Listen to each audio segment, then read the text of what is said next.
The house stands still now. The laughter has faded, the doors are closed, and the walls that once held secrets and stories now rest in quiet dignity. Yet, even in silence, Downton Abbey feels alive, because some places and some stories never truly end. For years, this grand home has been more than just a backdrop.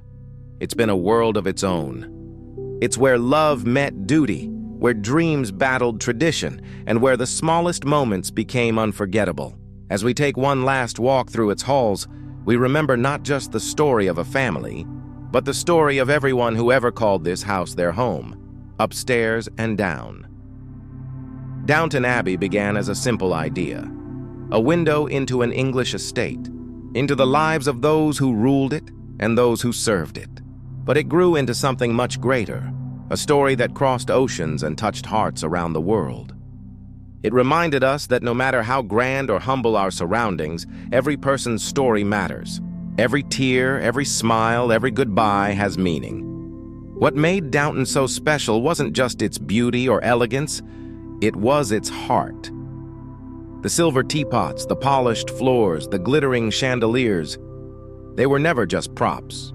They were part of a living memory, one that held laughter, heartbreak, and hope. And then there were the people. The Crawley family, bound by tradition yet constantly challenged by change. Lady Mary, all proud, brilliant, and brave, learned that strength can grow from sorrow. Lady Edith, once overlooked, now shining, proved that resilience is quiet, but powerful. The Dowager Countess, wise, witty, and unafraid, showed us that time may pass, but dignity and humor never fade. Below stairs, the world was humbler, but no less noble. Carson, the steady butler whose devotion shaped the house. Mrs. Hughes, the quiet guardian of kindness. And Bates and Anna, whose love, tested by pain and injustice, never broke. Each of them gave us something to believe in, that love in all its forms endures. But Downton Abbey wasn't just about the characters we watched. It was also about the people who built this world, the writers, the artists, the costume makers, and the actors who gave these characters life. Every flicker of candlelight, every carefully chosen word, every rustle of fabric came from hands and hearts that believed in the magic of storytelling. They didn't just make a show, they created a feeling. Downton reminded us that change is inevitable, but it doesn't have to erase what we cherish. Through wars, loss, and progress, the Abbey stood strong, not as a symbol of wealth, but as a witness to time. It showed us that courage isn't loud, that kindness can cross boundaries, and that the human spirit can outlast even the grandest of eras. Every viewer who watched Downton Abbey saw a piece of themselves somewhere in those halls. Some found comfort in the grace of its traditions. Others found hope in its message that even when the world shifts, love and loyalty remain. It became more than a series. It became a home people could return to, a reminder that beauty can live in stillness and that dignity has no class. Now, as we say goodbye, it doesn't feel like an ending. It feels like a gentle turning of the page. The house that once echoed with footsteps and laughter now rests in peace. But it isn't empty. It holds the memory of all who passed through, of every whispered promise, every shared glance, every dream carried beyond its gates. Lady Mary stands now where her father once did, strong, thoughtful, ready for what's ahead. The world beyond the estate has changed. Cars have replaced carriages and typewriters hum where candlelight once flickered. But inside, the same spirit endures, of grace, compassion, and quiet strength. Downstairs, life moves forward too. Daisy speaks with newfound confidence.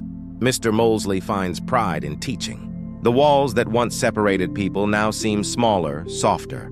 They've learned, as we all have, that respect and love outlast every title and rank.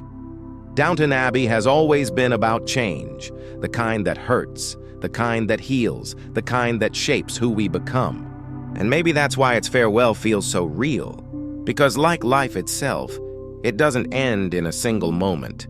It fades gently, leaving behind warmth, wisdom, and gratitude.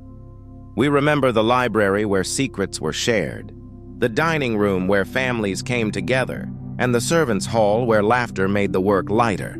Each corner carries a memory, and each memory holds a heartbeat. As the story closes, the music that once signaled new beginnings now plays like a hymn of thanks. It reminds us that the beauty of Downton Abbey was never in its perfection, but in its humanity. It showed us the power of kindness, the grace of forgiveness, and the strength to begin again. When the final words appear, "Thank you for being part of our story," we understand that this farewell isn't just for the characters, but for us too. Because we were part of it, we lived their joys and sorrows, and in doing so, we found pieces of our own lives reflected back at us. The doors of Downton Abbey may close, but its heart stays open, for all who remember and for all who dream. The light that once filled its windows still shines within everyone who loved it. Some stories don't fade. They linger. They live in us. And Downton Abbey, with its grace, its courage, and its quiet beauty, will forever remain one of them.